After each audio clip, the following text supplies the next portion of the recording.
Padre Aldinei não está mais por aí, não? Não está, né? Está lá em São Manuel. Que ele se assusta tanto com os voos dos aviões que passam lá. Que não passa nunca, nem ônibus. Mas é saudade do Padre Aldinei. Então tá bom. Nós vamos trabalhar hoje à noite um tema muito interessante, muito bonito, já pela frase, né? Sede fortes, sede firmes e corajosos, né? Justamente num tempo em que nós não temos tanto motivo, né, para ter coragem e ânimo, né? Então o texto é bom. Antes disso, né, eu quero fazer com vocês, né, invocar o Espírito Santo, né? Toda vez que nós vamos abrir, né, a Bíblia, a palavra de Deus, é importante, né, que a gente peça licença ao Espírito Santo, né? Então vamos nos colocar diante de Deus e pedir que o Espírito Santo ilumine, né, o nosso estudo de hoje, que ele ilumine também esse momento presente que nós estamos vivendo. É um momento difícil, né? Não só aqui no Paraná, no Brasil, mas no mundo todo. No Brasil nós já temos mais de 140 mil mortos, no mundo já ultrapassou a casa de 1 milhão de mortos, né, pelo vírus, do coronavírus. Infelizmente nós sabemos as estatísticas, né? Toda noite tem estatística, morreram tantos, né? Mas não são somente números, né? São pessoas, né? São irmãos nossos, né, que nos deixaram, né? E a maioria deles, assim, né, nem conseguiram ter um velório digno, um sepultamento, né, porque é tão rápido, né, e, com o isolamento, né? Então, nós pensar em todas essas pessoas, né, que partiram, mas também aquelas que passaram por sofrimentos, né? Hoje, praticamente, quase todos nós temos algum parente conhecido, né, ou alguém que morreu ou que passou pela Covid. Mas também nós temos também as pessoas que foram vítimas também indiretamente, né? São tantas pessoas que perderam o emprego, tantas que ficaram com a vida precarizada, ou seja, eu imagino que seja também nas paróquias de vocês, mas aqui é assustador o número de pessoas que pedem ajuda todo dia. A ação social já não sabe o que fazer. São pessoas que contam história, que tinham emprego, que tinham casa, que perderam e hoje, né, são obrigadas a pedir. Então, são muitas pessoas. Mas também tem aquelas outras pessoas também que com o emprego meio ameaçado a todo momento, pequenos empresários, ambulantes, autônomos, enfim, né, são tantas pessoas, né, que sofrem indiretamente. Infelizmente, as políticas, né, governamentais, elas são muito mais, às vezes, para proteger bancos, favorecer grandes grupos econômicos, e não para cuidar da vida do povo, sobretudo os mais necessitados. Então, nós colocamos diante de Deus nessa noite, e lembrando também que hoje, né, é um dia também muito bonito, né, que é dia da festa dos arcanjos, São Miguel, São Gabriel, São Rafael. Quando nós éramos pequenos, a oração do Santo Anjo era a primeira oração que a gente aprendia. Antes do Pai Nosso e da Ave Maria, nós aprendíamos o Santo Anjo, né? Santo Anjo do Senhor, meu zeloso guardador, né? Se a ti me confio a piedade divina, sempre me rege, guarde, governe, me ilumine, amém. Então, os anjos, né, na tradição da igreja, assim, não são muito lembrados, né? Eles são muito mais lembrados no devocionário popular do povo, né? Então lembramos, né, dos anjos e lembramos de amanhã de São Jerônimo, que é o padroeiro dos biblistas também. Portanto, junto com isso, com toda a realidade que nós estamos vivendo, com todo o povo de Deus, com toda a caminhada da igreja, com o Papa Francisco, né, nós colocamos diante de Deus e pedimos que o Espírito Santo, então, nos ilumine nessa noite, assim como o Espírito Santo inspirou a palavra de Deus, que ele inspire também a nossa leitura, nosso estudo, a interpretação da palavra e, sobretudo, né, colocar depois em prática assim, a mensagem que nós recebemos da palavra de Deus. Portanto, cada um no seu lugar, onde está, rezem comigo, invoquemos o Espírito Santo.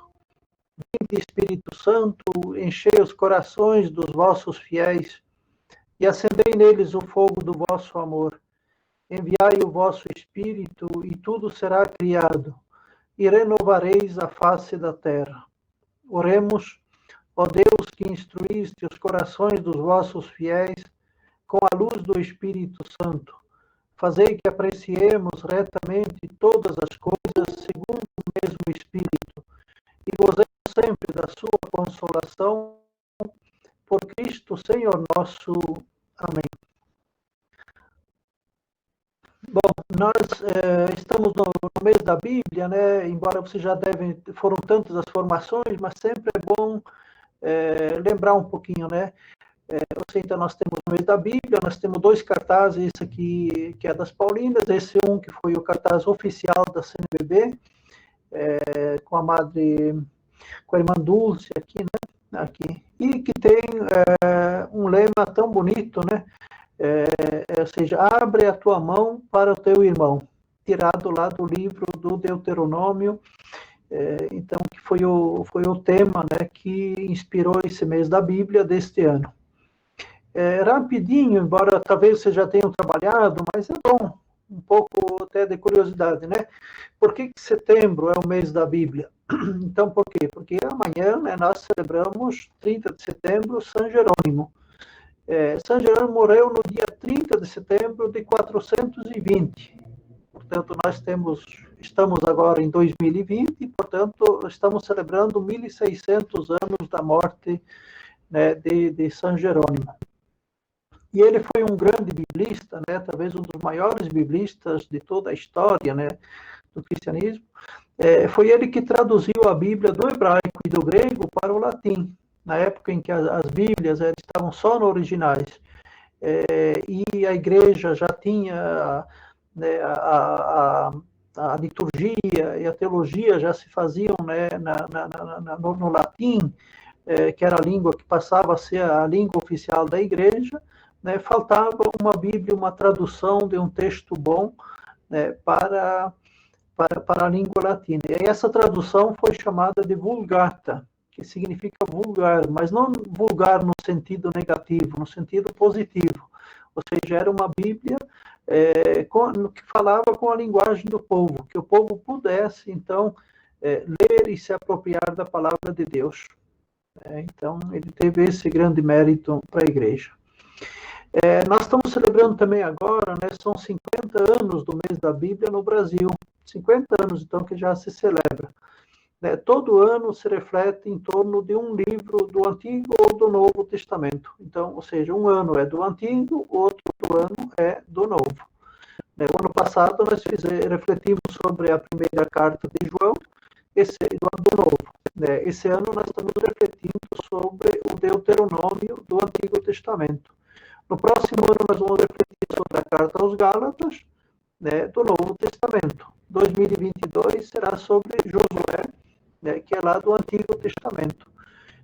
E 2023, né, então volta para o Novo Testamento, Efésios. Depois para adiante não foi escolhido ainda. Mas então a gente já sabe os próximos anos quais os textos que vão ser trabalhados. Eu sei porque eu trabalhava até o começo, até esse ano, no grupo de reflexão bíblica e catequética da CNBB. Lá que escolhe, né, o livro, se escolhe a frase como lema, se escolhe o cartaz, e depois se faz também o livrinho, né, que é o texto base, né, que orienta os estudos. Depois aí sai muito material, as Paulinas fazem, o Verbo Divino faz, todo mundo faz material depois. Então, esse ano, então, o livro do Deuteronômio, Deutero, né, quer dizer segundo, né? Deuteronômio é a segunda lei. E o tema geral são os discursos de Moisés em Moabe antes do povo entrar na terra prometida. Bom, isso aqui tudo você já deve ter visto, então nós estamos encerrando o mês da Bíblia, né? Então estou fazendo repetir um pouquinho. Hoje à noite, então, nós estamos desafiados a escolher um texto um pouco difícil, né? Um pouco difícil, né? Que é esse capítulo 31. E tem essa frase aqui: sede fortes e corajosos. É uma frase repetida várias vezes na Bíblia, não só aqui, que está aqui. Eu vou fazer uma leitura o texto é dividido em duas partes, até o versículo 8 e depois do 9 ao 13. Primeiro, então vamos fazer a leitura do texto, ler o texto da palavra de Deus. Moisés falou essas palavras a todo Israel e acrescentou: tenho hoje 120 anos, não posso mais ser chefe, e o Senhor me disse: não atravessarás esse Jordão. Quem vai atravessar à tua frente é o próprio Senhor teu Deus. Ele mesmo exterminará estas nações da tua frente e as conquistará. E Josué atravessará à tua frente conforme o Senhor te falou. O Senhor as tratará do mesmo modo que tratou Seom e Og, os reis amorreus, e a terra deles, que ele reduziu a ruínas. O Senhor as entregará a vós e as tratareis conforme os mandamentos que vos ordenei. Sede fortes e corajosos. Não tenhais medo e nem fiqueis aterrorizados diante delas, porque o Senhor teu Deus é quem vai contigo. Ele nunca te deixará e jamais te abandonará. Moisés chamou então a Josué e, em presença de todo Israel, disse-lhe: sê forte e corajoso, pois tu entrarás com todo este povo na terra que o Senhor jurara dar aos seus pais, e tu os farás herdá-la. O próprio Senhor irá à tua frente, ele estará contigo, nunca te deixará, jamais te abandonará.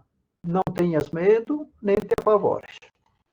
Então, essa é a primeira parte do texto, os versículos 1 a 8. Né? Então, eu vou agora detalhar um pouquinho, né, o texto, desmembrar por partes e trabalhar um pouquinho, né? Não dá para fazer tudo, né? Mas vamos fazer uma interpretação, né, do texto parte por parte. Primeiro, então, Moisés falou essas palavras a todo Israel, né, e acrescentou: tenho hoje 120 anos e não posso mais ser chefe, e o Senhor me disse: não atravessarás este Jordão. Esse é um texto que já está sendo repetido, né? Se nós olharmos lá no início, né, do Deuteronômio, então, tá, o texto é bastante quase parecido, né, com esse, né? Então, ou seja, preparar o povo, né, para a entrada na terra prometida. Portanto, o povo saiu do Egito, atravessou o Mar Vermelho, todo o deserto, e agora eles estão, né, diante, né, nas estepes de Moab. Quem já foi na Terra Santa sabe como é que é. Ali do lado do Jordão, a gente olha para cima, né? E as montanhas de Moab estão altas para cima. Portanto, de cima da montanha, do Monte Nebo e das montanhas de Moab, era possível olhar e visualizar toda a terra, né, que o Senhor havia prometido ao povo. É muito bonito a gente poder imaginar a cena, né? Quem saiu, né, da escravidão do Egito, atravessou todo o deserto, né, só vendo areia, pedra, assim, vendo, assim, ou seja, toda aquela escassez, aqui, de repente, chega em cima e vê uma paisagem verdejante e dizer: essa é a terra que Deus prometeu. Então, aqui nós temos o início, né, do último discurso de Moisés. No livro do Deuteronômio, a maioria dos biblistas dividem em 4 grandes discursos, né? Outros dividem em 6, 8, também depende de como dividem, mas eles começam sempre com estas palavras, ou esta é a lei, né? Sempre com esses pronomes, né? Portanto, então aqui nós temos né, as palavras que são dirigidas a todo o povo. Né? Se nos livros do Êxodo, Números e Levíticos e Números, né, é sempre mais Deus que fala ao povo. Agora, no Deuteronômio, é Moisés que fala ao povo, em nome de Deus. Então, ele faz aqui esse último discurso, e é a despedida do líder, né, do seu povo. Então, assim, encerrando, né, a sua missão, Moisés procura, né, preparar o povo de Deus, né, para essa entrada na Terra Prometida, né, como se fossem os discursos de despedida.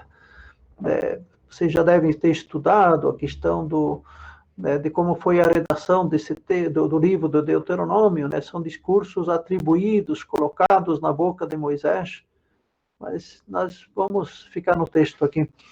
Bom, então Moisés acrescenta, hoje tenho 120 anos. Opa, aqui tem um erro. Desculpa, aqui agora que eu vi que é 140. Não, é porque eu estava botando os 40. Aqui então espera só um pouquinho. Deixa eu corrigir aqui. É 120, né? 120, tá. A gente faz depois só quando a gente usa que vem. Então, 120 anos é uma idade perfeita. Uma idade perfeita, porque o número 40, né, seria o quê? A idade de uma geração. Né? 120 anos, né, são 3 gerações. 3 gerações. Portanto, Moisés passa 40 anos no Egito, né? Ou seja, ele nasce, se cria, se educa, né? Até aquele momento que ele sai visitar o povo, né? Daí depois ele mata um egípcio, né? E depois, aí por causa disso, tem que fugir, né? Então ele foge. Aí ele vai para Madian, o Median, com os medianitas lá, ele fica com o sogro, né? Onde ele casa, tem os seus 2 filhos. Então, lá mais 40 anos. Mais 40 anos. E agora, daí, depois também mais 40 anos no deserto, né, na caminhada pelo deserto. É evidente que esses números não são números a ser levados ao pé da letra, né? Os números na Bíblia são muito mais simbólicos do que exatidão. Então, nós temos aqui o que ele quer dizer, que ele passou o período da vida plena, que era para viver no Egito, né? O tempo todo de preparação também foi cumprido fielmente, foi uma preparação de acordo com aquilo que é o plano de Deus, e mais esses 40, que é o tempo da travessia. Né? Se vocês olharem depois, no livro do Atos dos Apóstolos, capítulo 7, versículo 20 a 36, portanto, quando Estevão, né, ele reconta a história de Israel, né, a importância que o Estevão dá para Moisés, a caminhada, né? O texto, essa passagem da libertação, do êxodo, né? E ele faz justamente também essa divisão dos 3 períodos de 40 anos de Moisés. Uhum. Bom, Moisés não vai entrar na Terra Prometida. Ele mesmo está repetindo, né, que ele recebeu de Deus essa informação, que não atravessarás o Jordão. Aqui, né, a gente fica até com pena de Moisés, como que uma pessoa que se dedicou tanto ao povo, sofreu com esse povo, né, passou tantas dificuldades, e justamente no momento mais bonito, que era de entrar na Terra Prometida e tomar posse dela, ele justamente vai ser privado disso, né? Ele não vai conseguir entrar. Por que Moisés não entra na Terra Prometida? Segundo uma tradição judaica que ela é muito levada a sério, né? Moisés não entrou porque ele bateu 2 vezes na rocha. Ou seja, quando o povo estava, né, na travessia do deserto, que faltou água, ou seja, o povo reclama com Moisés, e Moisés, né, Deus diz o que? Bata, né? Você tem a tua vara, o cajado na mão, bata, né, na rocha e sai água. Se nós lermos o texto no capítulo 17 do livro do Êxodo, lá fala que bateu uma vez e jorou água. Mas se nós lermos o mesmo texto, é um texto sinótico, né, e que está no livro dos Números, no capítulo 20, né, do versículo 10 a 11, o final diz, né, o final do texto diz, Moisés levantou a mão e com a vara feriu o rochedo por 2 vezes. Então aqui é interpretado que Moisés não teve fé suficiente e por isso duvidou de Deus, né, e por isso bateu 2 vezes, era para bater uma só. Mas seria um castigo muito grande, né? Demasiadamente desproporcional, que só por causa de uma batidinha dessas, ele não teria entrado na terra. Então, essa é uma interpretação. Nós temos outra interpretação, né? Segundo o Deuteronômio 1:37, 3:26, 4:21, a justificativa seria outra, é porque o povo, né, se recusou a subir lá de Cádiz a Canaã, lá em Números 14, né, aqui, então, aqui sim, aí teria sido o quê? Uma desobediência do povo à ordem de Deus, de fazer essa subida aqui, né, e o povo não quis, não confiou em Deus, e Moisés aceitou, então seria essa, né, a explicação. Nós temos outra explicação, e eu evidentemente, que não concordo nem com uma, nem com duas. Até porque, se Deus quisesse punir Moisés, ele teria punido por outra questão. Por exemplo, lá no capítulo 32 e 33 do Êxodo, o Moisés enfrenta Deus, né, e desafia Deus. Porque no capítulo 32 havia acontecido, né, a questão do bezerro de ouro, e depois disso Moisés vai ao encontro de Deus, e Deus diz o que? Este teu povo, né? E aí ele diz o que? Esse povo que você tirou, foi você, Moisés, que tirou. Portanto, Deus diz o que? Não é mais o meu povo, o povo é teu. E esse povo foi você que tirou da terra do Egito. E o Moisés é diferente do Noé. O Noé, quando Deus diz, né, eu vou acabar com toda essa geração, né, salva a tua vida, o Noé não perdeu tempo e não abriu a boca em nenhum momento. E começou a salvar a sua família e ficou em paz. Moisés não é o Noé. Moisés não é um mudo como Noé. Moisés é alguém que defende o povo. E o Moisés enfrenta Deus e chega e diz o que? Não faça isso. E aí Moisés devolve, esse teu povo que tu tiraste, não fui eu que tirei, não. Você tirou a terra do Egito, você não faça isso. Se você vai matar o povo no deserto, os outros inimigos vão rir da tua cara. Vão dizer que você tirou o povo do Egito e não foi capaz de levar até lá. Não faça isso, Deus. Aí Deus disse, ai meu Deus, se Deus tivesse dito, eu ia fazer uma grande bobagem. Então Moisés é um líder que, nos momentos difíceis, ele chega... Então, se Deus quisesse punir Moisés, teria sido por isso. E ao contrário, Deus não vai punir Moisés por causa disso, ao contrário, né? Vai fazer 2 coisas extraordinárias, né? Vai passar diante dele, né? Vai mostrar a beleza do seu rosto, do rosto não, da sua presença, né? E vai falar o nome de Deus. É tão bonito, se vocês puderem, leiam em casa os capítulos 32, né? Depois do bezerro de ouro, e o 33, até o começo do 34, né? E Deus pronuncia o nome, né, para Moisés. Então, poderia ter sido essa. Então, eu não concordo com nenhuma das 2 explicações. Uma outra explicação melhor ou seja, que o Moisés morre como um justo que acreditou nas promessas de Deus. E, portanto, né, ou seja, o Moisés é um justo que acredita na palavra de Deus.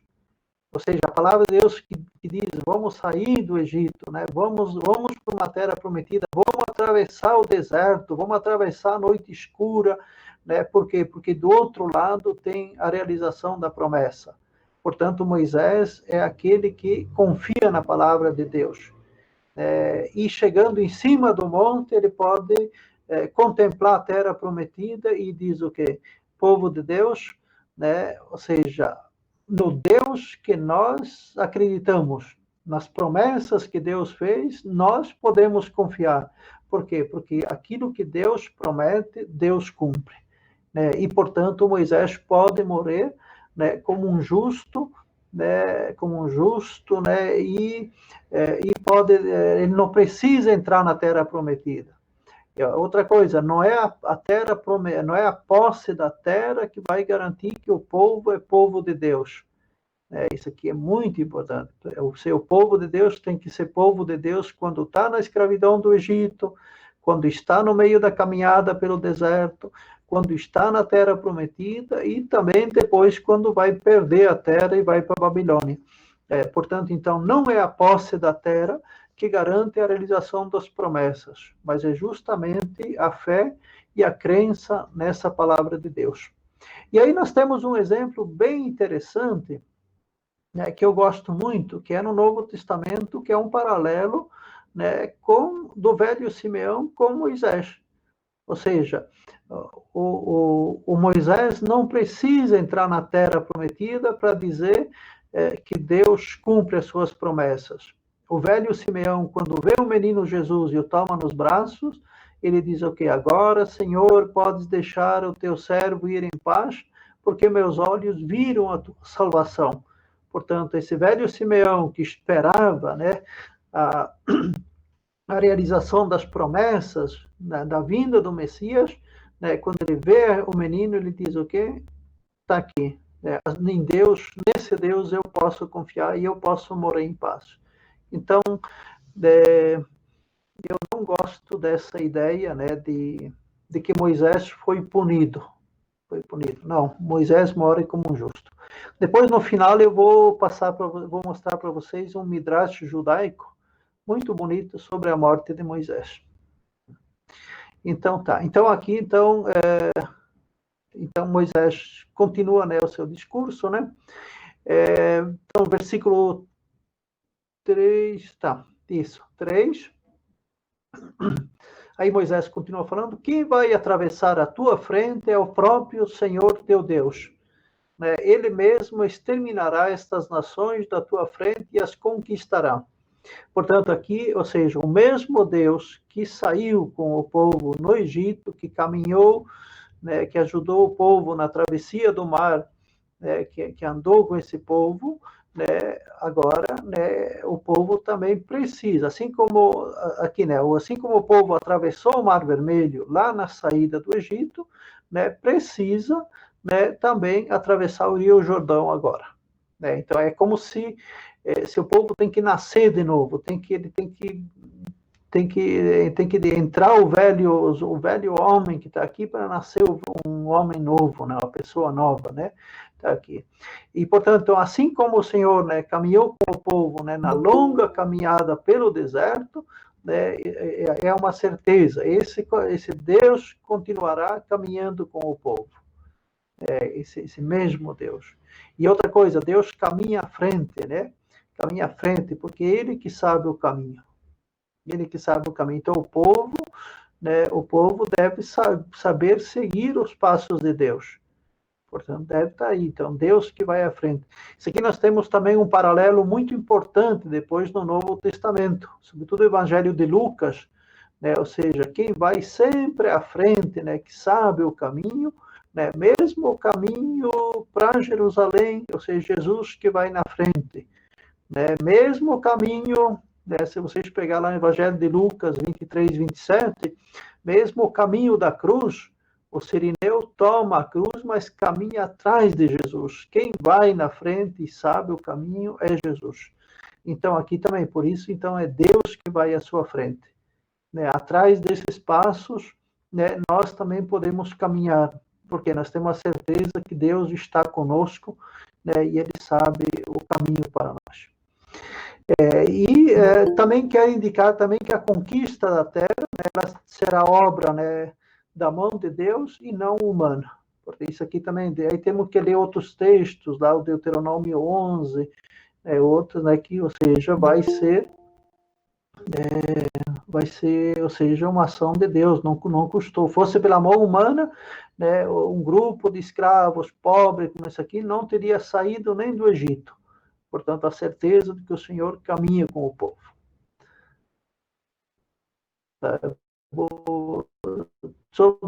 Aqui tem uma expressão que ela é aqui. Bom, então aqui, né, nós estamos já no versículo 3b, 5, né? E Josué atravessará, né, a tua frente, né, conforme o Senhor te falou. Né? O Senhor as tratará do mesmo modo que tratou Seom e Og, os reis amoreus, e a terra deles ele a reduziu a ruínas. O Senhor as entregará a vós e as tratareis conforme os mandamentos que vos ordenei. Então aqui, né, ou seja, mesmo que seja Deus que vai na frente aqui do povo, né, mas temos também o líder, assim como Deus não faz tudo sozinho. Deus faz a sua parte e o povo tem que fazer a sua parte. Né? Então, agora, assim como Josué, como Moisés morre, então Josué vai ser, né, o líder, né, que vai continuar a missão de Moisés. Se vocês lerem o primeiro capítulo do livro de Josué, né, então lá é confirmado, né, que Deus confirma Josué como o sucessor de Moisés. Aqui tem, então, essas nações, isso aqui, que serão tratadas, né, como essas nações de Seom e Og, né, esses reis amorreus, né? Na verdade, Og é rei de Bazã. Então, foram os reis, essa cidade, eles habitam, né, as cidades de Bazã, aqui que habitam antes do Rio Jordão, portanto, antes de passar a terra. Esses povos, a princípio, né, esses dois aqui, não deixavam o povo passar. O povo não queria tomar a terra deles e eles não deixaram o povo passar e por isso, né, foram vencidos. E aqui nós temos essas expressões que são fortes do Deuteronômio, né, ou seja, de eliminar, né, os estrangeiros. Ou seja, isso aqui não é gostoso de ler, e aí nós temos que entender o período, né, que esses livros do Deuteronômio foram escritos, o livro do Deuteronômio foi escrito, né, pelo menos a redação final dele, a redação final, no período, né, da volta do exílio da Babilônia, né, quando voltaram. E aí nós temos que ler, se nós lermos o livro de Esdras e Neemias, ou seja, era isso aí, os estrangeiros, né, tinham que limpar a área. Né? Quem tinha casado com mulher estrangeira teve que mandar toda mulher embora, teve que tirar. E aqui também, ou seja, há um nacionalismo forte por trás disso, né?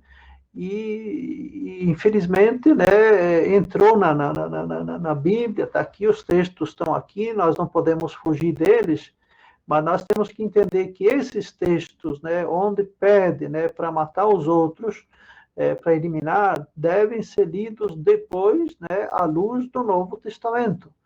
Né? E Jesus nunca vai ordenar que se matem os inimigos, mas Jesus vai nos ensinar, né, que nós devemos amar os nossos inimigos. Mesmo os inimigos devem ser amados, né? Não podemos matar os outros, por quê? Porque a vida pertence unicamente a Deus. Então, se vocês lerem esses textos, mas no Deuteronômio tem outras questões também dentro da comunidade. Por exemplo, alguém, né, que não se comporta bem, seja morto. Né? Assim como no livro do Levítico 18, né? Assim, várias situações em que aparece essa questão que deve ser morto.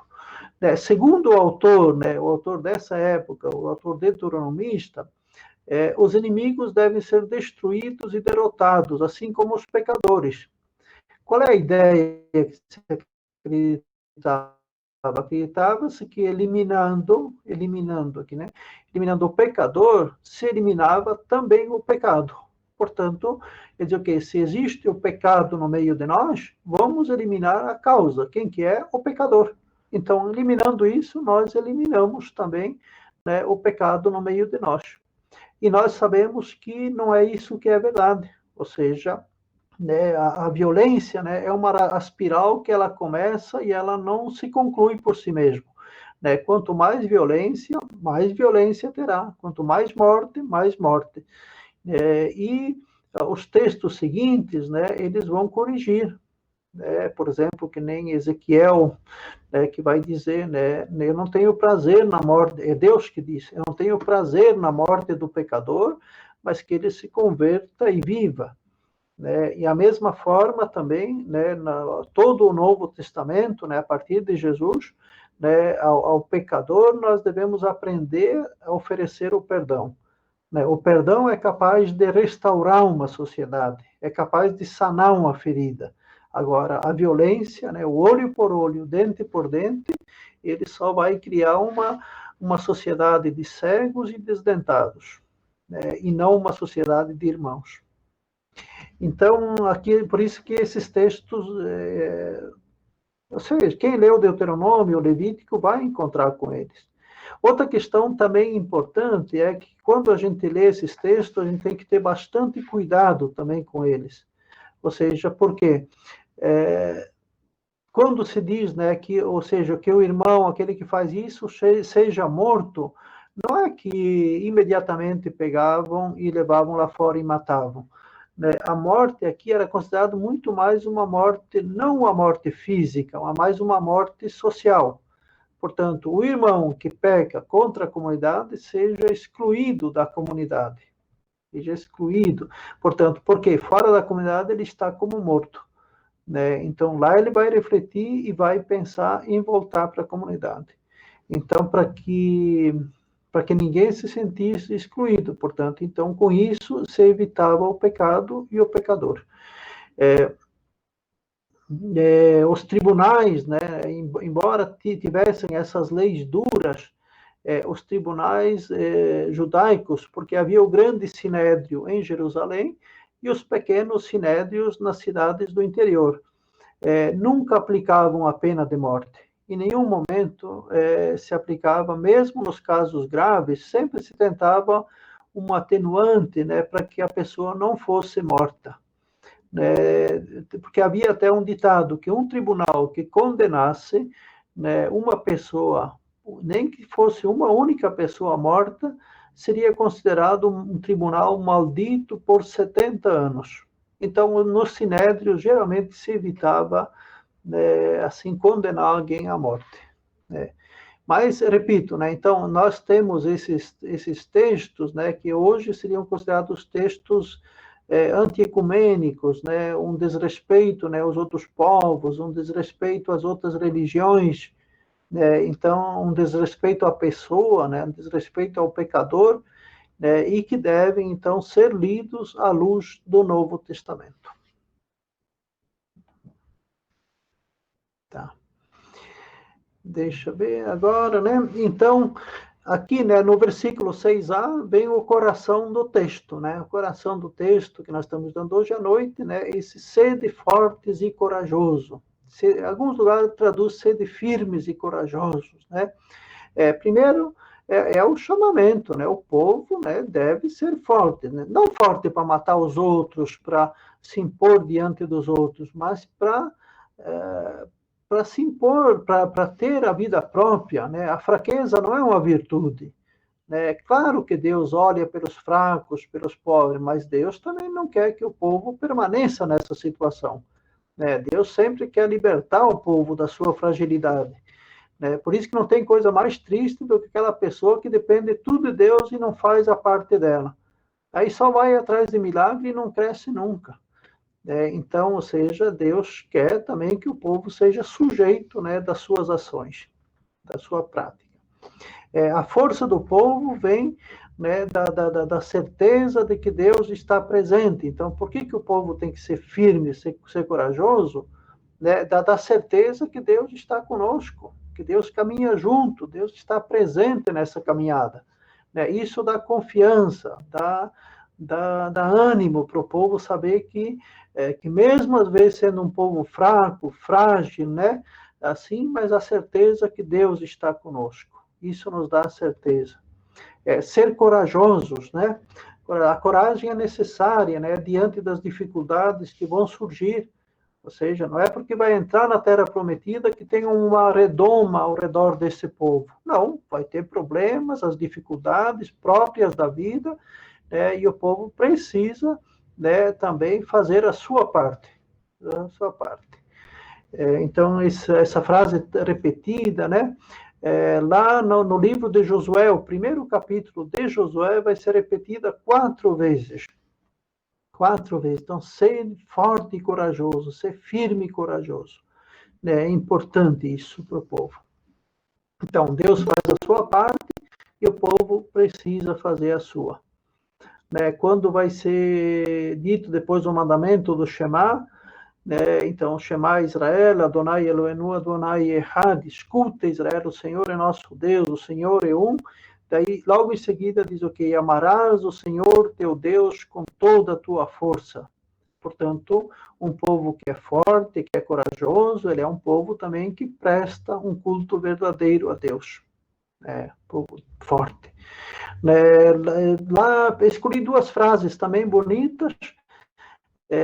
Quando Isaías 41:6, quem tem a Bíblia da Ave Maria está um pouquinho adiante, não está nesse versículo não. Então no 41:6 fala: cada um anima seu companheiro e diz ao seu irmão coragem. Então esse texto foi escrito lá no povo do exílio, quando o povo estava no exílio da Babilônia, que estava lá. Ou seja, o que cada um precisa fazer?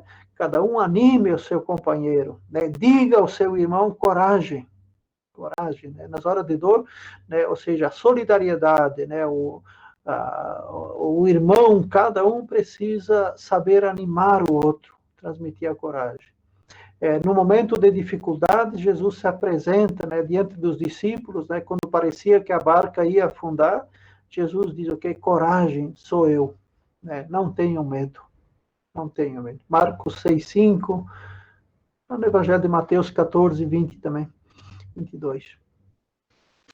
Agora aqui tem uma frase também bonita, não tenhais medo, nem fiqueis aterrorizados diante delas, porque o Senhor teu Deus é quem vai contigo.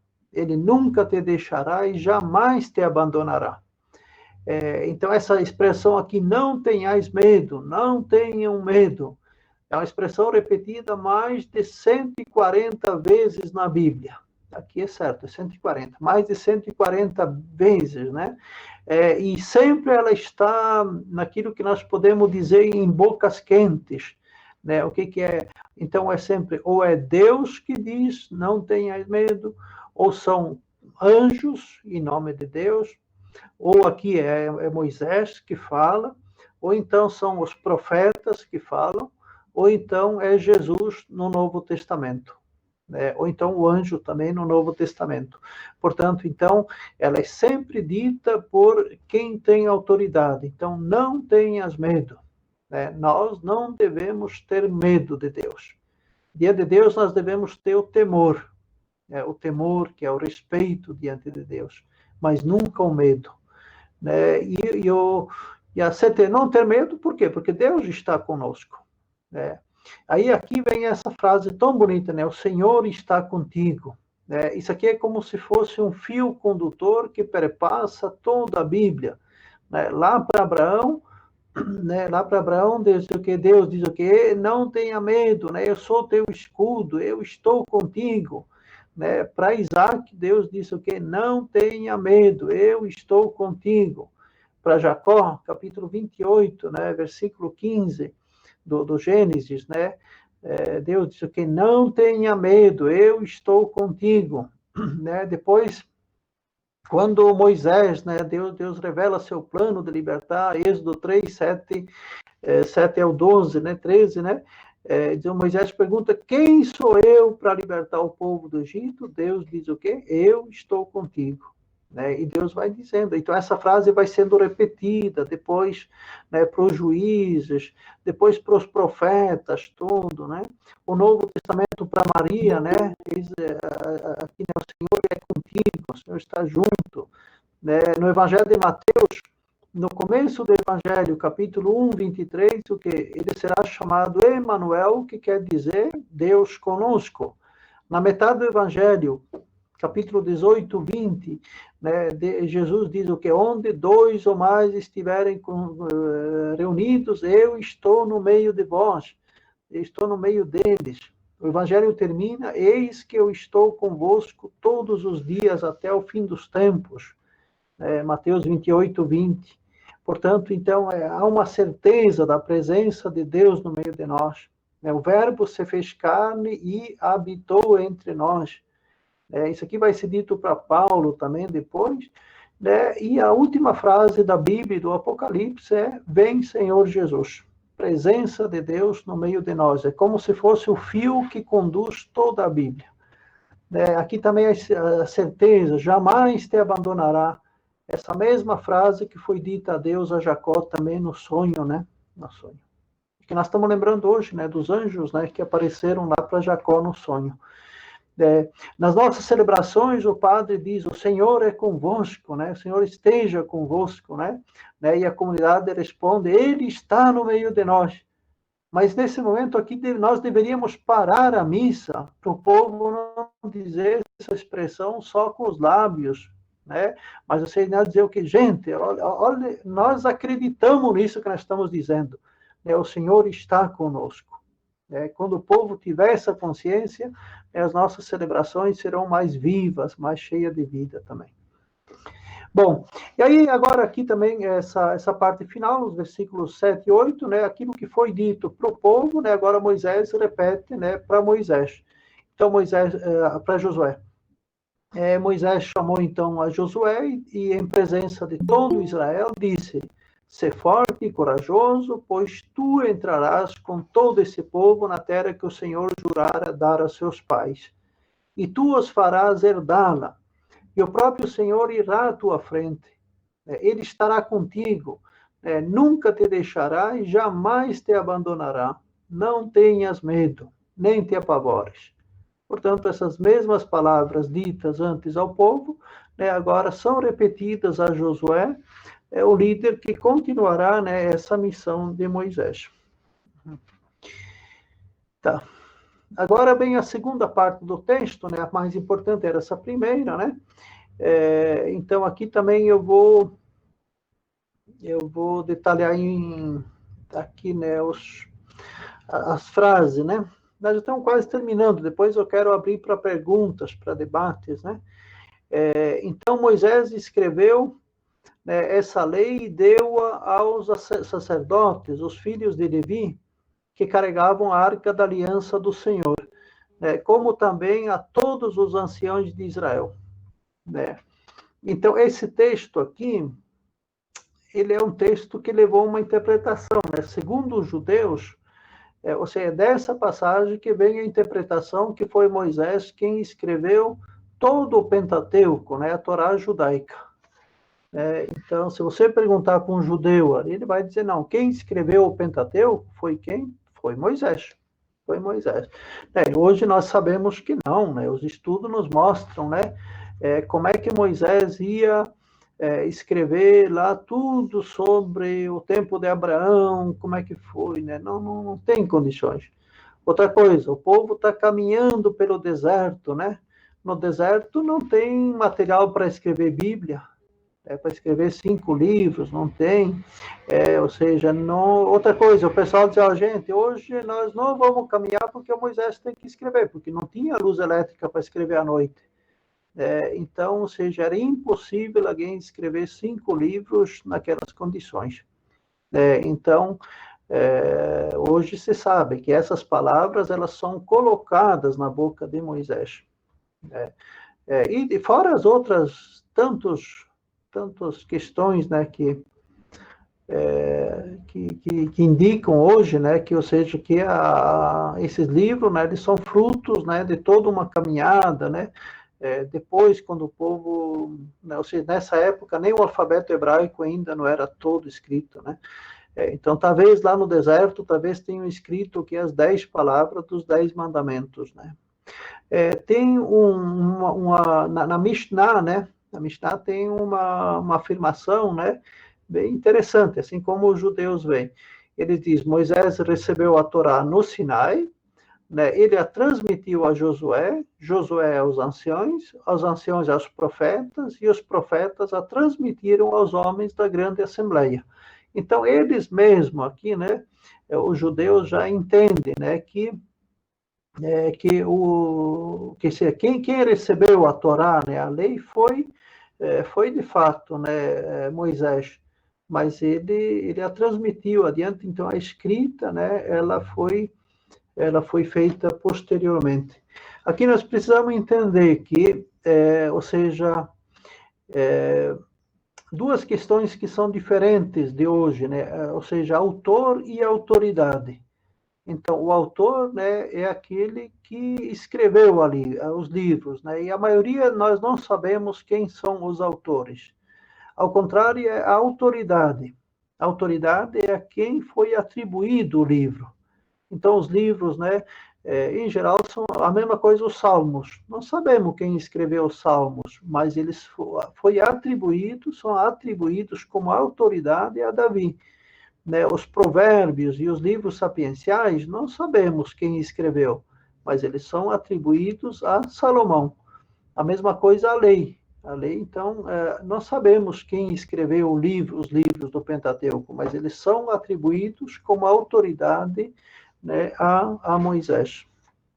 Então, a autoria e a autoridade, né, para aquele mundo da época é bem diferente de hoje. Tá. Aqui também, então Moisés ordenou-lhes, né, no fim de cada... Isso, tá aqui, isso.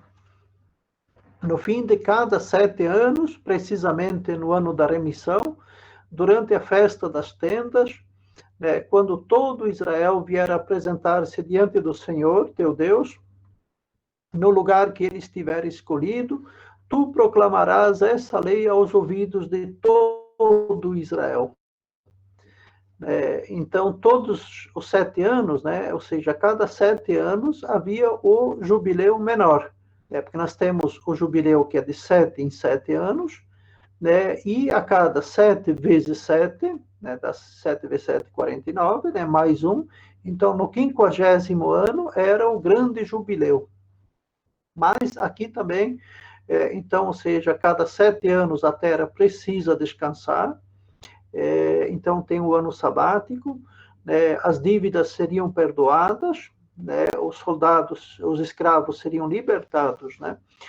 Então, nesse tempo do ano sabático, então devia haver uma assembleia durante a qual, né, será lida a lei do Deuteronômio. Então, ou seja, embora a lei, né, ela era lida, né, ouvida, praticada, mas aqui então um tempo parece que próprio somente para ler todo o livro do Deuteronômio. Isso era feito, né, então, depois dos 7 anos, na festa das tendas.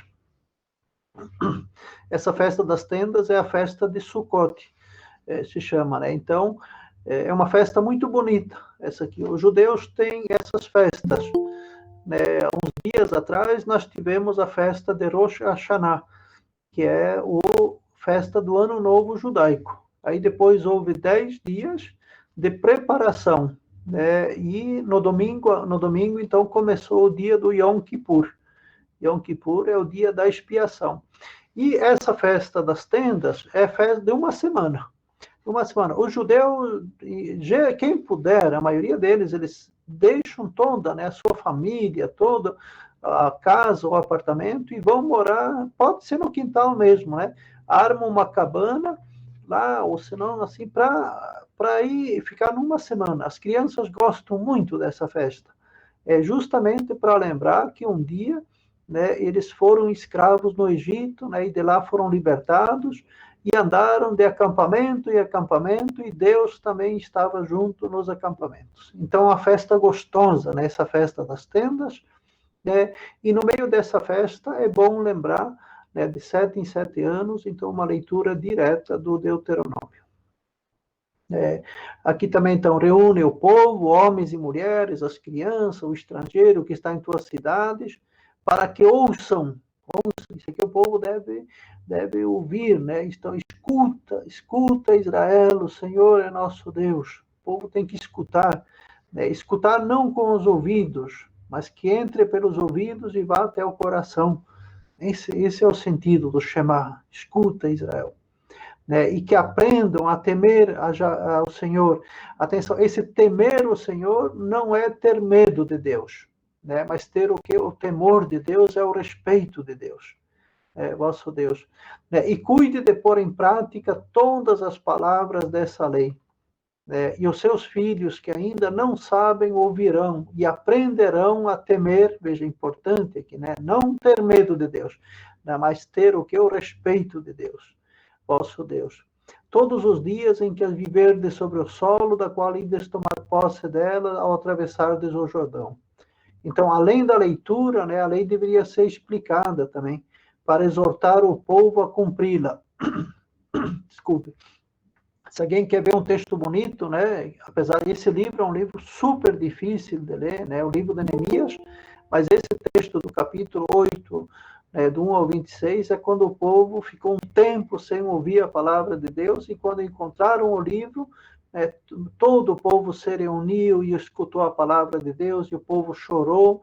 Aí depois o pessoal mandou ir para casa, de agora vão se alimentem, né? Ou seja, se alimentar da palavra de Deus e se alimentar também dos frutos da terra, né? E partilhar com aqueles que não têm. Esse texto é muito bonito. Tá? Então essa leitura é destinada, né, a todos, homens, mulheres, crianças e aos estrangeiros, né? E pensa-se sobretudo nas gerações futuras, né? Se vocês puderem ler o Salmo 78, né? Ele diz aqui, a obrigação dos pais, né, transmitir às gerações futuras, né, tudo aquilo que receberam. Bom, terminando, né, o Deuteronômio vai se encerrando com isso, né, ele termina o discurso, né, concluindo também a Torá hebraica. Então, a Torá hebraica, então, é todo o Pentateuco, é a parte mais importante da Bíblia. Nós muitas vezes entendemos a Torá oral, a Torá hebraica, né, como a lei, mas para o judeu ela não é uma lei, um código de normas, de leis, como direito canônico, um direito civil, mas a Torá é um caminho, a halakha, ou seja, é aquilo que aponta a direção, é um ensinamento, né, para o povo poder andar bem na vida que o Senhor está dando. A orientação é para que o povo viva bem na nova terra, né? Vocês tiveram aula passada, né, com o Gabriel, esse texto tão bonito, Deuteronômio 15, né, do 20, né, escolhe, pois, a vida. Deus coloca diante do povo a morte, a vida e a morte, a bênção e a maldição, a felicidade e a infelicidade. Deus não vai obrigar, o povo que vai escolher. E para que não repita o modelo da sociedade do Egito, ou seja, o perigo da nova terra é repetir o modelo do Egito, é voltar atrás. Quando o povo volta atrás, depois se arrepende, e aí é tarde demais. Tem uma expressão muito forte que diz que foi fácil para Deus tirar o povo do Egito. Difícil será o povo tirar o Egito de dentro de si. A saudade das cebolas do Egito, ou querer voltar para trás, querer ter um dominador que domine, né? Esse é o grande perigo do povo. Querer ter alguém forte que manda, que mata os outros, que faz. Cuidado com isso, né? Esses tipos de governos são sempre perigosos. Então, para Deus tirar o povo do Egito foi fácil. Para o povo tirar o Egito de dentro de si, não é fácil. Não é fácil. Então, aqui nós temos algumas perguntas. Antes disso, né, nós falamos da morte de Moisés, e vai aparecer no capítulo 34, né, tem a morte de Moisés. E tem o Midrash. O Midrash vem do verbo darash. Darash significa estudar, ensinar. Então, os Midrash são historinhas judaicas para explicar coisas difíceis. Então, tem esse Midrash aqui da morte de Moisés, que é muito bonito, né? Muito, muito simpático, né? Então, ouviu-se uma voz no céu: Moisés, chegou o fim da tua hora. O Senhor disse a Moisés: cruza as pernas. Moisés obedeceu. Agora cruza os braços sobre o peito. Moisés obedeceu. Feche os olhos. Moisés fechou os olhos. Depois o Senhor falou à sua alma: minha filha, 120 anos eu tinha te atribuído para viver dentro do corpo desse santo homem. Não demora mais, minha filha, chegou a hora. A alma respondeu: Tu me criaste e colocaste no corpo desse santo homem. Existe, talvez no mundo, um corpo mais puro, imaculado e santo do que esse? Eu estou bem aqui, não quero ir embora. Mas o Eterno repetiu: Não demora, minha filha, o teu fim já chegou. Quando percebeu que a alma se recusava a sair dele, Moisés se despediu da sua alma com essas palavras: Volta, alma minha, para a tua paz, porque o Senhor foi bom contigo. E foi assim que o santo, bendito seja ele, tomou a alma de Moisés, beijando-o na boca. Que coisa bonita, né? Deus mesmo chorou pela morte de Moisés. Não choro por Moisés, explicou o Senhor, mas por aquilo que os filhos de Israel perderam com a sua partida. Então, isso aqui é uma visão tão bonita, né, da morte de Moisés. Então, para encerrar, eu coloquei algumas perguntas aqui, mas vocês devem ter várias também. Atualizando o texto para hoje. Como nós podemos transmitir força ao povo de Deus hoje? Como que nós podemos? Lá, o objetivo é fazer o povo ser forte e corajoso. Hoje nós temos um povo quebrado, fraco, né, com essa pandemia, com outras que nós estamos vivendo. Né? Quais as leis que deveríamos recordar hoje? Hoje nós temos desde a Constituição que diz que o alimento, a terra, né, a moradia, todos têm esse direito e estamos lá parados. As leis que nós temos hoje favorecem a vida ou a morte? Sobretudo as leis econômicas. Sobretudo. Né? E o texto, né, o lema do Deuteronômio, né, abre a tua mão para o teu irmão, que continua válido ainda até hoje. Então, acho que era isso, né, que eu tinha pensado trabalhar numa hora, deu mais ou menos, né? Então, nós podemos abrir agora, se vocês têm perguntas. Daniel, oi. Uhum.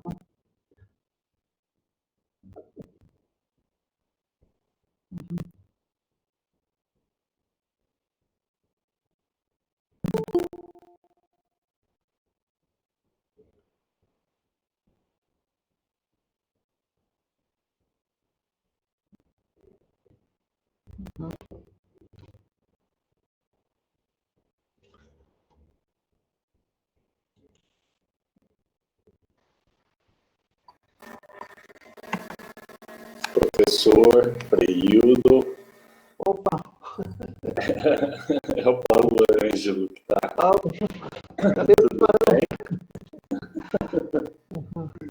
Olha, coração arde de alegria e gratidão, né, pela tua presença, pela tua participação, pela partilha, na força das tuas palavras, que transmitem para nós essa coragem de levantar hoje diante de dias tão atribulados e desafiadores, essa temática.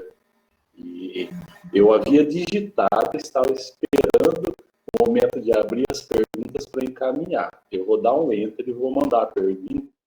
Uhum. Aí o Frei vai ver que eu mandei antes. Exatamente a primeira pergunta do Frei. Uhum. Quando o Frei falou de Moisés, que não é a posse da terra que garante a promessa de Deus, mas a fé e a crença nessa promessa, né? Por isso Moisés é justo. Eu nunca tinha percebido essa visão de que vai além do bem material, aquela terra a que muitos buscam. E que hoje, o Papa Francisco, né, a economia de Francisco vem trazer isso muito à tona, mas que vai além dessa questão material, da dignidade de filho e filha de Deus.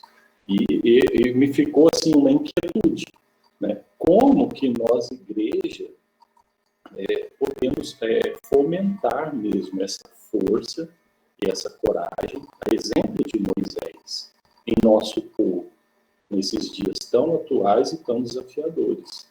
Se o Frei puder nos iluminar um pouco sobre essa questão, me inquietou muito.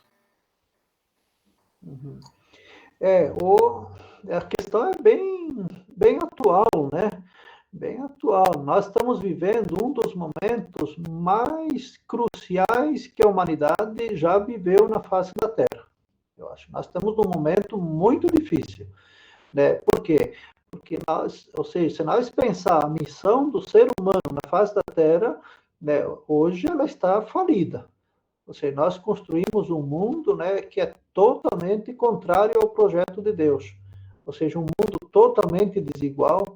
Ou seja, eu quando olho essas estatísticas e vejo, né, que numa crise como essa que nós estamos vivendo, onde a humanidade toda, né, e sobretudo os mais pobres, né, ficam pobres, e os ricos ficam cada vez mais ricos, né, e os ricos estão enriquecendo. Isso no Brasil e no mundo são estatísticas que estão no jornal, a gente não está fazendo invenções.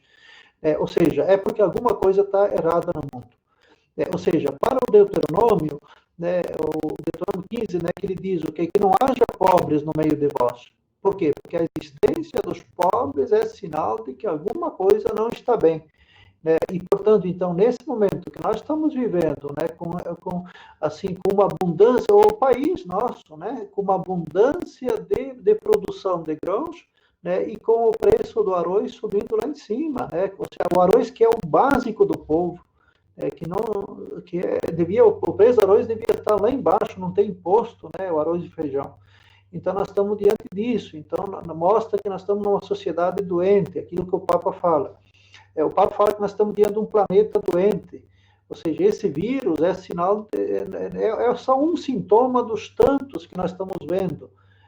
Então, se dessa pandemia, né, a sociedade, né, o mundo todo, né, não sair melhor e com propostas de mudanças radicais da sociedade, né, nós corremos o risco, inclusive, né, de, em pouco tempo, a vida humana na Terra, ela corre risco de desaparecer. Né? Se continua com essa ganância que nós temos, né? Qual é a lógica de um sistema capitalista que está falido? Ele não tem mais o que querer salvar a humanidade. Esse é um sistema que tem que ser mudado, não adianta, né? Porque qual é a lógica do capitalismo? A lógica do capitalismo que, ou seja, a Terra ela tem recursos suficientes e abundantes. E, portanto, eles podem ser explorados porque eles são infinitos e porque eles são renováveis. Ora, essa lógica ela é estúpida. Primeiro que os recursos são finitos. Então, essa sociedade desse consumo que nós estamos vivendo hoje, ela é uma sociedade que ela não pode continuar. Né? E, ao mesmo tempo, né, os recursos não são renováveis, né, sobretudo quando nós estamos matando a vida na Terra. Né? Ou seja, nós estamos destruindo. Né? O planeta vai esquentar, a água vai faltar, os recursos vão faltar. Então, a sociedade ela tem que ser repensada como um todo.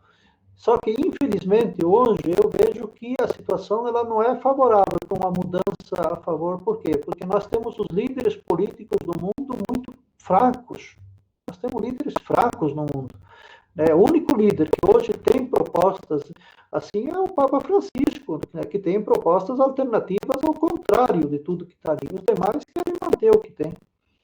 Então, eu acho a tua pergunta é boa, ela é necessária, né? Ou seja, nós precisamos de pensadores, e sobretudo, o meu sonho, eu gostaria de ver os jovens usar menos ficar aí vendo coisinha, né, que eles usem e ler mais livros, assim, que a juventude assim, ela mostrasse um grito, né? Eu não estou vendo o grito da juventude e é ruim, porque as mudanças no mundo aconteceram quando os jovens gritaram.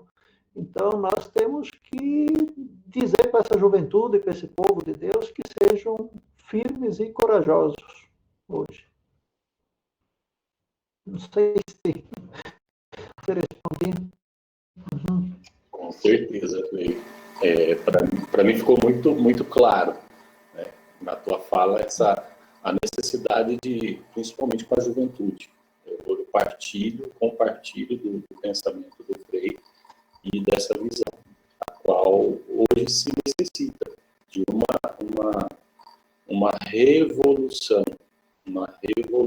do pensamento, não baseado em ideologias, não, eu penso que não ideologias, mas firmemente naquilo que o Evangelho coloca, nessa linha a qual o pobre, o excluído, o esquecido, o marginalizado, ele precisa ser verdadeiramente visto.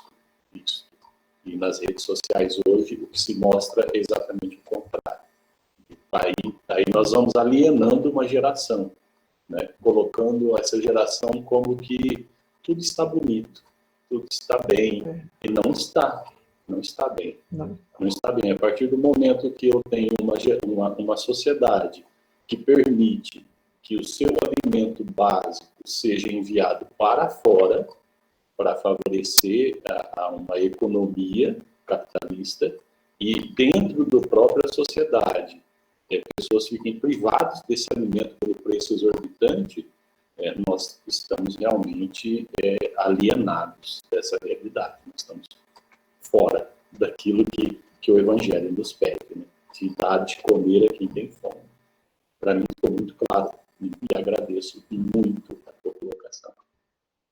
Uhum. E o bom também, se nós olhamos, né, o lado difícil disso e a situação crítica, eu acho que nós também temos que olhar os gestos bonitos, né? Ou seja, essa pandemia também nos mostrou, né, que é possível ter solidariedade mesmo, ou seja, a grande solidariedade está sendo feita entre os pequenos, né? Os pequenos que estão partilhando, as nossas pastorais, né, o pessoal, organizações não governamentais que estão fazendo, né, é tão bonito, né, os assentados, né, que são pequenos proprietários que doaram caminhões de alimento, né, enquanto que a gente não vê o grande latifundiário que podia doar também. Então, as mudanças aqui elas estão acontecendo, de fato, da base. Há sinais positivos e isso são bons. Uhum. Aqui agora tem deixa eu ver, Frei, o que acha desta frase que eu acredito, né, ao invés de discutirmos sobre pessoas, falta termos mais consciência de ideias, modelos sociais e culturais mais humanizadores. Concordo plenamente com isso, né? Eu acho que esse é o momento de nós discutirmos, né, grandes projetos. Ou seja, a humanidade, né, ela precisa ser repensada. E por isso que eu tenho um pouco de angústia, porque eu estou no meio do nível universitário, né? Ou seja, as universidades hoje estão quase falidas. Gente, as universidades não estão produzindo ideias, né? Se nós pensar o que as universidades hoje, né, elas estão contribuindo, né, para fazer uma denúncia do sistema, propor novos modelos. Né? De novo, vamos pensar quem é que está propondo um modelo diferente, o Papa Francisco. É uma pena, né, que o encontro de Assis não pode acontecer, mas ele vai acontecer no ano que vem. Ou seja, quando reúne o Papa quer reunir os jovens economistas do mundo e pensar um mundo diferente. Então, nós precisamos pensar ideia, pensar modelos sociais. Quem é que disse que esse é o único modelo possível? Não, ou seja, é possível outros modelos, sobretudo porque esse está falido. É esse que está aqui, né? Que coloca, né? Ou seja, alguns grupos econômicos, né, que têm poder muito mais do que vários países juntos.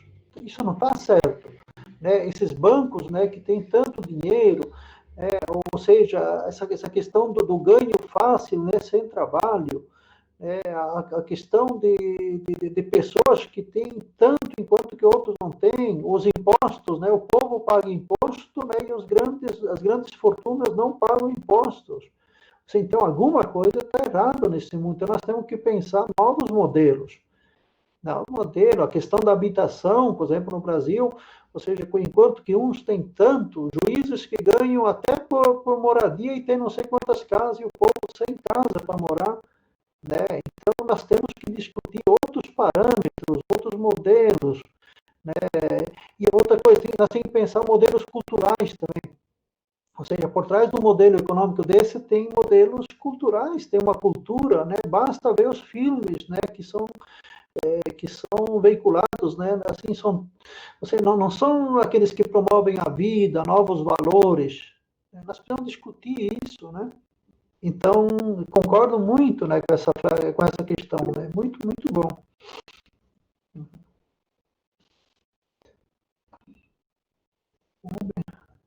Ah,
é verdade. E uma dos perigos, né, desse nosso tempo da formação é que há pouca leitura. Né? Eu não consigo mais dar um livro para alguém ler. Né? Ou seja, se um professor diz, vocês têm que ler um livro, o pessoal, no outro dia, já vão reclamar na secretaria. Então, no nosso tempo, a gente lia livros. Né? Hoje o pessoal gosta de ler trechozinhos de texto. Então, nós somos pensadores, e pensadores se faz, né, lendo a história passada, lendo ideias, né, lendo os filósofos, né, nós precisamos ler. Né, e o problema é que não é só a juventude que não lê, mas nós também não lemos mais. Eu sou professor, mas não consigo, esse ano aqui não li um livro. Por quê? Porque nós somos sobrecarregados de trabalho, de tarefas o dia todo, e aí, com isso, né, nós não estamos lendo livros. Então, e uma juventude que não lê, não vai ter grandes ideias também.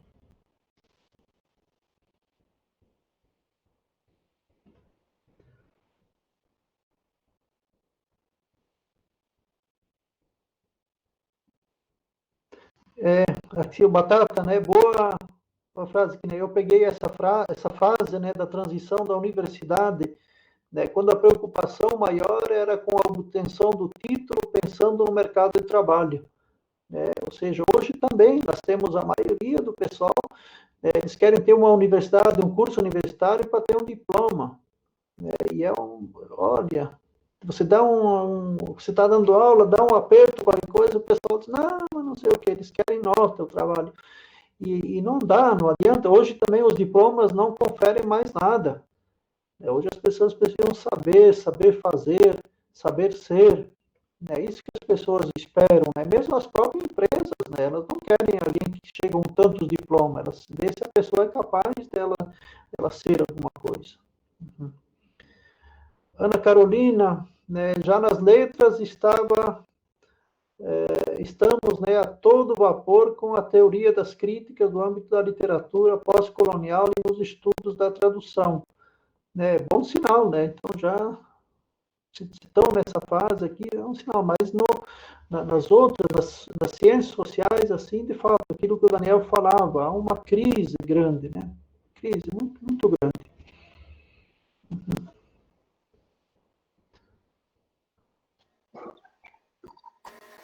Freio, eu gostaria até assim, de fazer um questionamento em termos de ação evangelizadora. Hoje nós temos, dentro da nossa estrutura paroquial, ainda essa possibilidade, através dos conselhos paroquiais das ações evangelizadoras.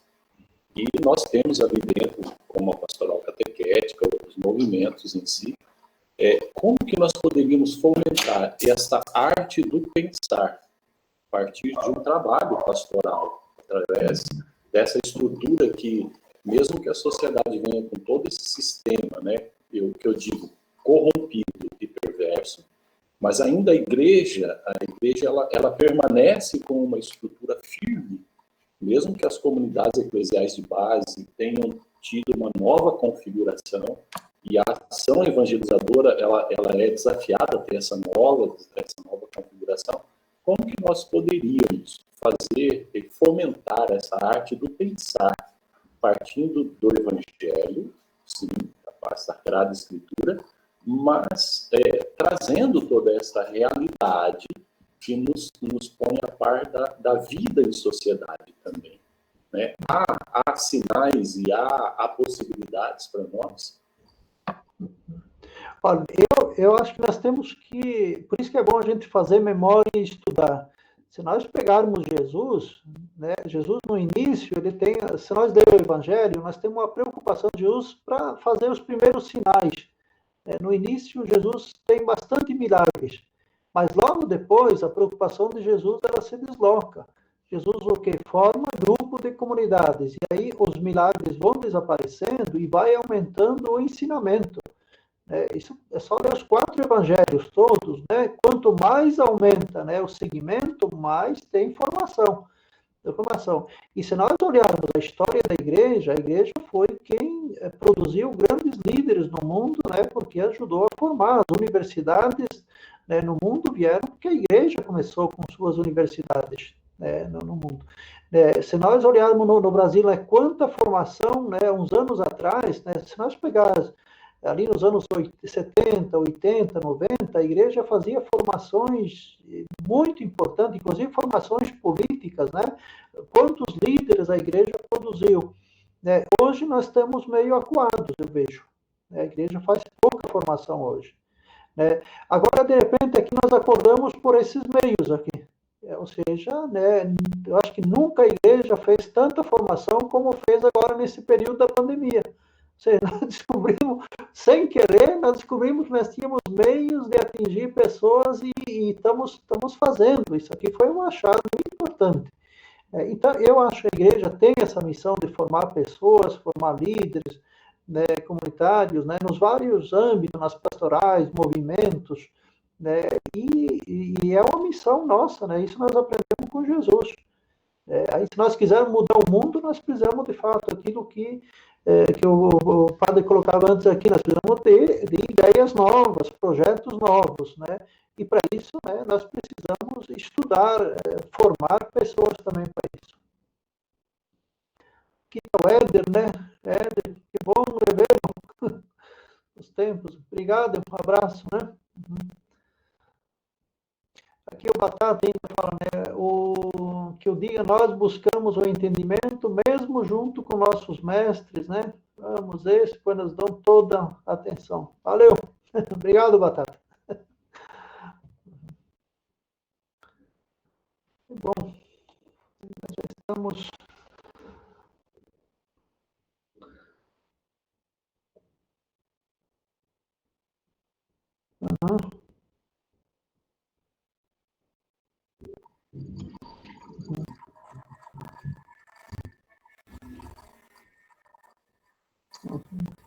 Eu acho importante, né, o que nós fizemos esse ano. Né, o mês da Bíblia, geralmente o pessoal falava e a Bíblia nas celebrações entrava nas procissões, né, do mês de setembro, né? Falava, então, e lá nas homilias sempre o padre falava um pouquinho da Bíblia e depois ia. Esse ano aqui, o que teve de formações sobre o mês da Bíblia e sobre o livro do Deuteronômio, né? Então, foi um achado importantíssimo. E eu acho que nós não devemos perder esse momento, né? E nós temos que aprender a usar essas técnicas, as plataformas. Se nós não usarmos isso, os outros usam. E tem pessoas que usam para o bem e outros que usam para o mal. Então, eu acho que esse mês da Bíblia nos trouxe uma discussão boa sobre o Deuteronômio. Deuteronômio é um livro difícil, algumas passagens complicadas, mas tem passagens das mais belas possíveis. Né? Os textos a favor da vida, a defesa dos pobres, a tríade social, né? O órfão, a viúva, o estrangeiro, as leis que eram a favor da vida naquela época, hoje precisam ser atualizadas. A questão do descanso, do sábado, do ano jubilar, essa questão da vida, esse encorajamento que nós vimos hoje, né? Tem que ser forte, né? Tem que ser corajosos, né? O povo nosso precisa ter essa coragem.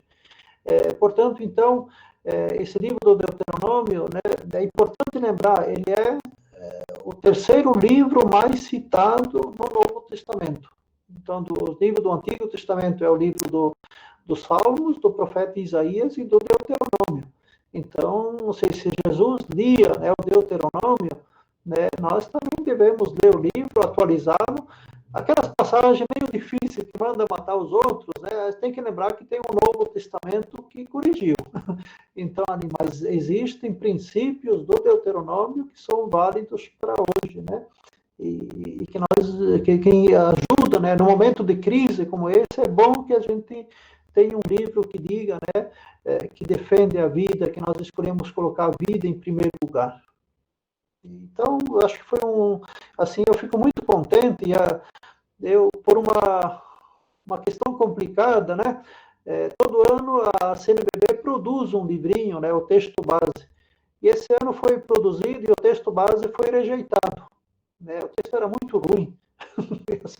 E aí o Dom Peruso me ligou um dia de noite, domingo à noite, era quase 11 horas, e disse: eu tenho um trabalho para fazer e você não pode me dizer não.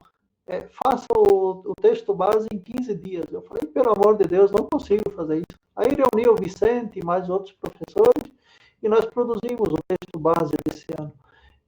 E é um livrinho gostoso de ler, né? Pena que já está esgotado, mas dá para comprar. Então eu fico contente que esse ano, né, o mês da Bíblia, ele teve um efeito muito grande, teve discussões boas e que nos ensinou também a usar essas plataformas. Nós estamos aprendendo isso. Esse mesmo, padre. Então, que bom, foi feito em 15 dias. 15 dias fizemos o livro.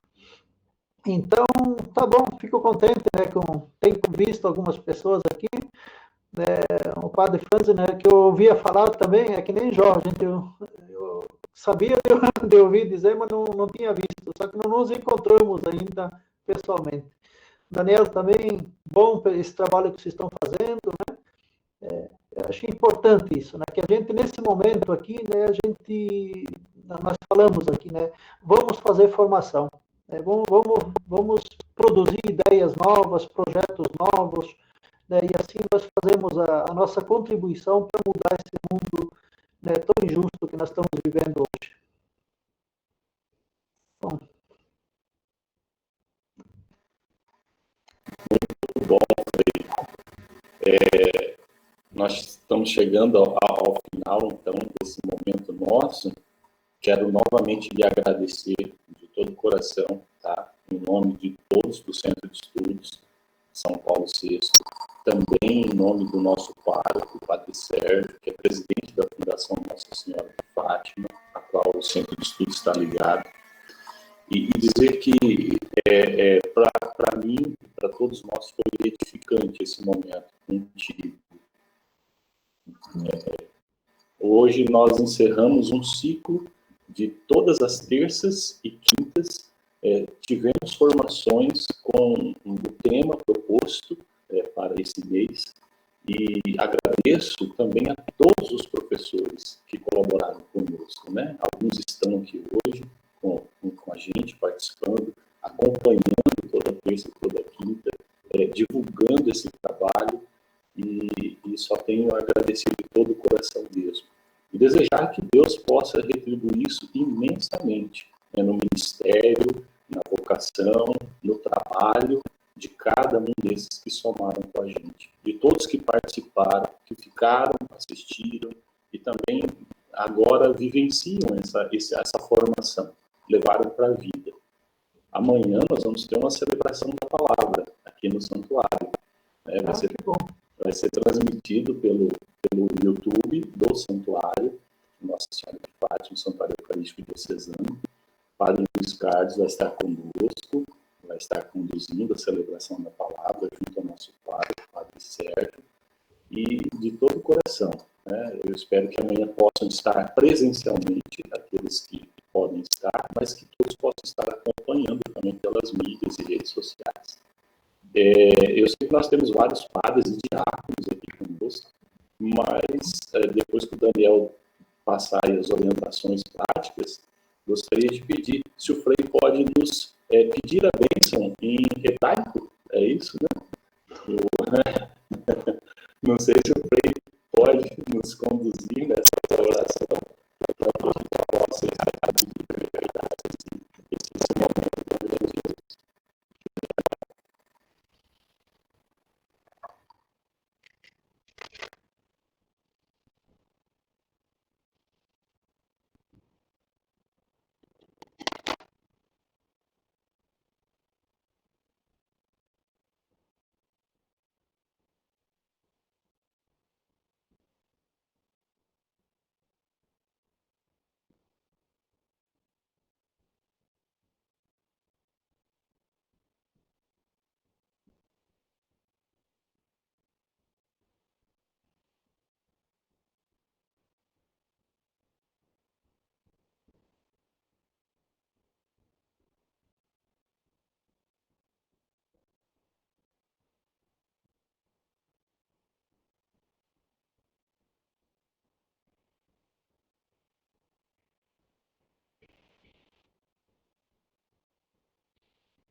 Então, a bênção, né, em hebraico, ela está no livro dos Números, não está no Deuteronômio, né? No livro dos Números, capítulo 6. Um dia Moisés perguntou a Deus como que deveria abençoar o povo. E Deus disse, quando vocês abençoar o povo, abençoem assim. Eu vou fazer ela em hebraico e depois ela em português.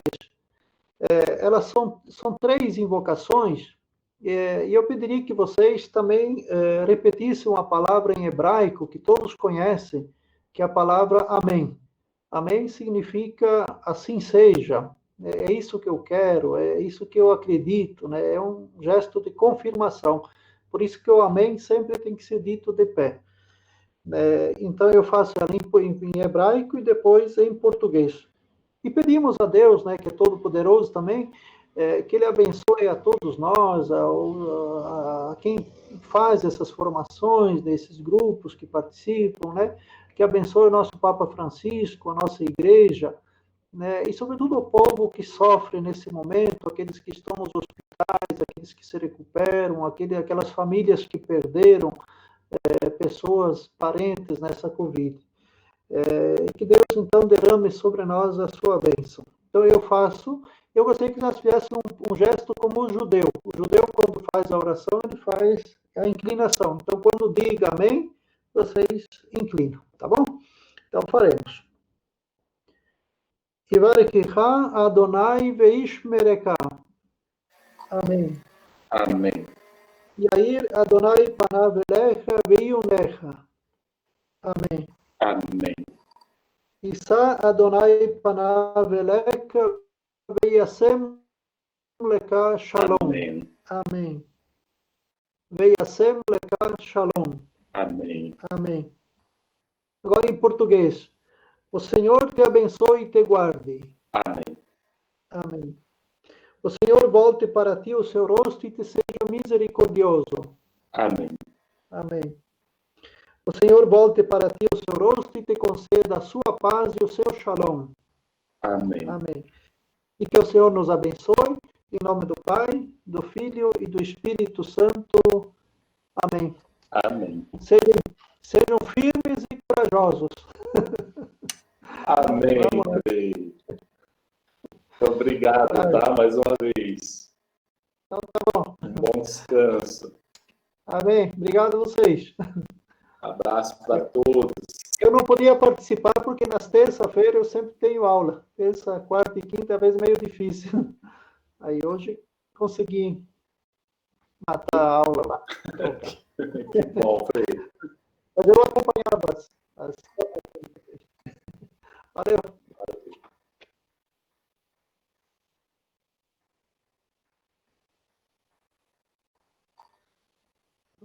Que bom. Grande abraço, tá? Boa noite, pessoal. Quem quiser dar um tchauzinho, fica à vontade.